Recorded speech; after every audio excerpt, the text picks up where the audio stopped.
Alright, so we've been thinking about stuff, and I think I get how the ball earth deception became what it is. Okay, hear me out. These are just thoughts, guys, okay?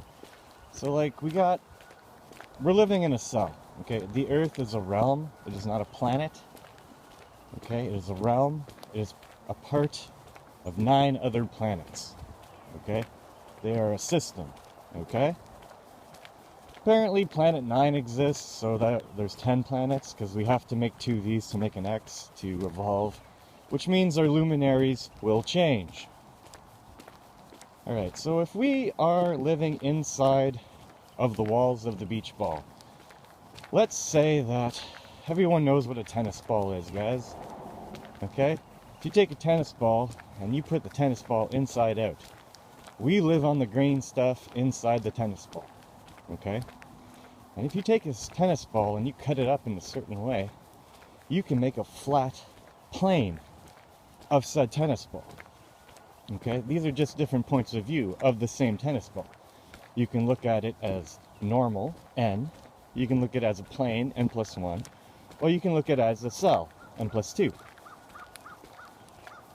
So what I think's going on is that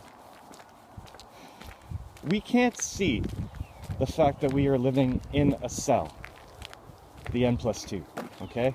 I can't show you that. I can only kind of talk about it and draw diagrams. People have done really good work on that, like Lord Stephen Chris. Okay, moving on from the cell, the n plus 2. Other people think we live on a plane and the earth is flat, guys. Those people, the n plus 1 people, okay? That's because our perceived reality, which we can see, is that the earth is flat. You know, there's videos of people who shoot rockets up into like space and stuff with cameras on them. And when it looks down, everything looks like a flat plane because the lens of the camera, or the eye of the camera, which is configured to take video of things we can understand from our point of view, because if you distort the lens, you distort the image, and then we wouldn't recognize things like we see with our eyes. So anyways, so our perceived reality is the n plus 1. You know, everything looks pretty flat, guys. I'm not gonna lie. When they built the Panama Canal, which is like really long, it's a man-made channel, did they account for the curvature of the earth when they designed the channel? How deep would they have had to dig to keep, you know? Anyways, all that shit. And then we think we live on the ball because we can see other planets. Because we can see other planets, guys. Anyways, do you know the pictures of the planets that you see and recognize that NASA provides you are just composites of many images? Okay? It's like thousands and tens of thousands of whatever, lots and lots of pictures, all made as one. Okay? Now, what that means, and in Lord Stephen Christ's model, he talks about that the other luminaries, they're not planets, they're not actually balls. They're like half spheres. Because when we see the moon, we always see the moon the way we see the moon. Okay? You know? Like, why don't we see the other side of the moon? Why is it called the dark side of the moon, guys? How come the imagery on the moon never changes? It's like it's a flat plane, which looks, from our point of view, as a flat plane made into a curve. You know what I'm saying? So we always see the same side. So what we're observing are other realms, okay? But from our perspective, on the inside walls of the beach ball, of the tennis ball, we're seeing other flat realms bending backwards, like beyond, like, you know, instead of like, fuck, I don't know, 45 degrees, you're going all the way negative 45 degrees. So it's going to go from like, you know, positive to negative concavity or whatever. So what's actually happening is we're living on the inside walls of the tennis ball, the grassy stuff.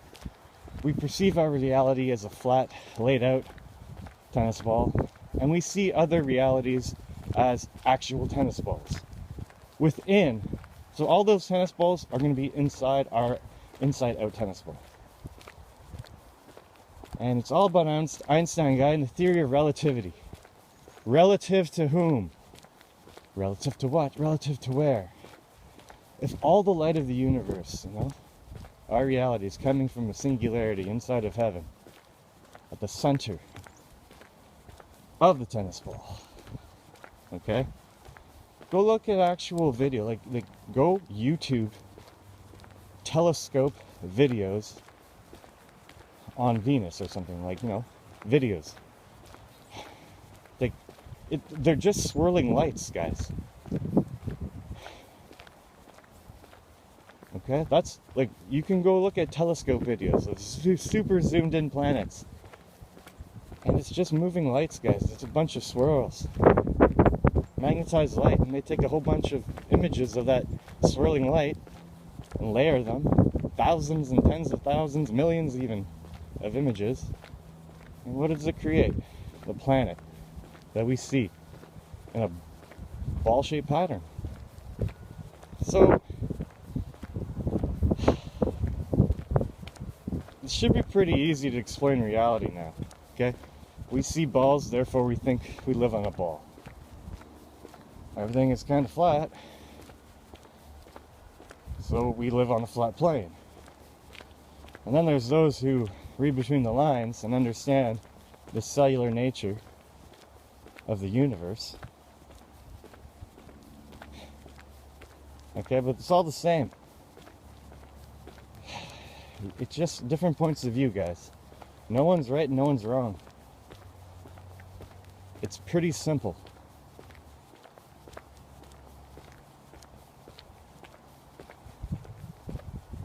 So I think cellular energy should be taken a little bit more seriously, guys. I'm sorry, it's a little cold, my mouth, my hands. But cellular energy, I think, is real. I know it's real, guys.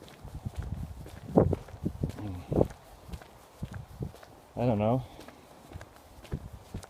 Go take a look at your hydro bill, and put that hydro bill beside your heating bill, whether it's natural gas or the cords of wood you had to buy or whatever,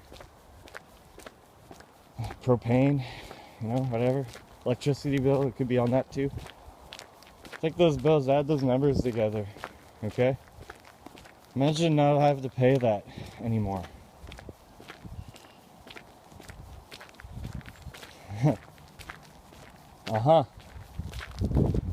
I hope I have your attention. I'm talking not once, I'm talking for the rest of your life. And when you understand that you can walk away from the utility companies, and that the utility companies are raping the earth, or damming the rivers and flooding the land and causing all sorts of chaos and mayhem because of man's conquest for energy, which is readily available via magnetism in a certain geometric arrangement, which doesn't take any energy or fuel.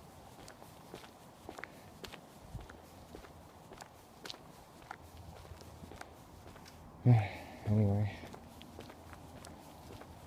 it's a beautiful day. I think I just walked by my old house. I did. That's where I used to live, guys. When I was a kid. I think I was born. I don't know if you see that. River Bend Drive. Yeah, interesting. Let's go this way. Sure. So anyway.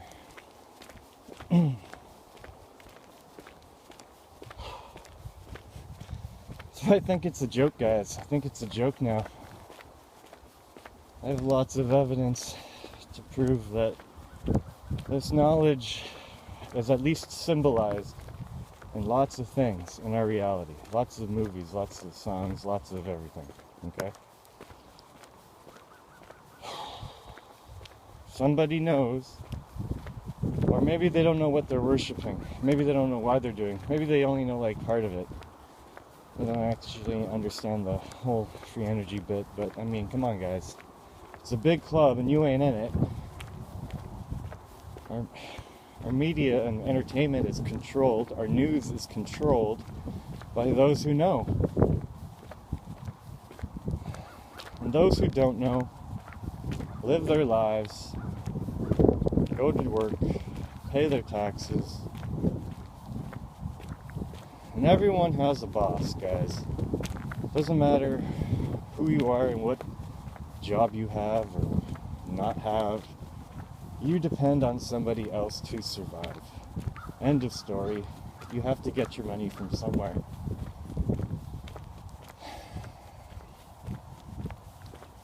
What if you had a house in the woods with a free energy source that you built? You saved up enough money to go build a house in the woods. And you have a free energy source. And you bought all the baseboard heaters, let's say. And, got your well dug and bought your pump and whatever and everything you need. And you insulated that shack. Attached to that shack you have a garden and a greenhouse and chicken coop and a cow maybe and a bunch of animals so you can eat and survive. What bills do you need to pay? What job do you need now? You're on land that you are using and keeping balance on, creating abundance for you and your family out of something you've created, a lifestyle you have created for yourself because you care so much about your children and their future, and you want to leave something for them behind that is unique and amazing, which is balance, guys. So you want to make a homestead. Once you have a homestead running and you have free energy, what bills do you need to pay?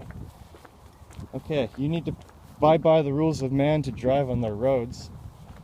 You have to pay your insurance on your vehicle. And there are some systems that have to be kept, obviously, so that you're just like everybody else, guys. Part of the collective. It's what they want. They don't want you homesteading. They don't want you being self-sufficient. They don't want families in the same communities doing the same, specializing in different areas, so that everyone has a use, a skill, a trade that's complementary to the others in their area.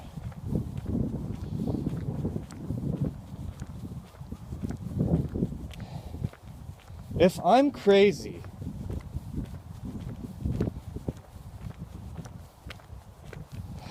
better choose my words wisely here.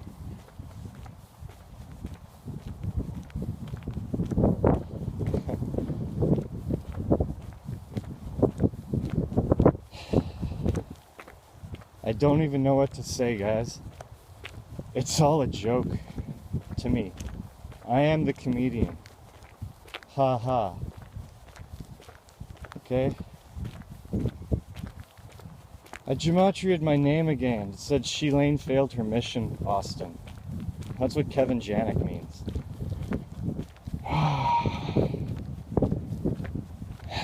Just more riddles, guys. You're never done learning, which is what's awesome about life in general. And if you think for 1 minute that I'm actually upset at the present situation of my life, you're wrong, because I'm not upset, guys. I'm annoyed. I'm annoyed. But it's all rather quite entertaining. Because jokes are meant to be funny. Anyway, if you can't explain the tennis ball analogy to somebody else about the cellular reality of the Earth and their solar system and our universe, if you can't explain to somebody the n, the n+1, and the n+2 reality, if you can't explain Einstein's theory of relativity to somebody, then ask a question. Or then label me crazy. Then. I think life is about living, guys. About living. We all live it different ways. Just take a little load off our backs, you know? I'd love to bust my ass and create a homestead. An abundance and whatever my children were passionate about doing, I would back them 110% so that we can get shit done and make them happy, guys. It's a game. It should be fun. It's like hockey. Cheers, guys. Have a good weekend.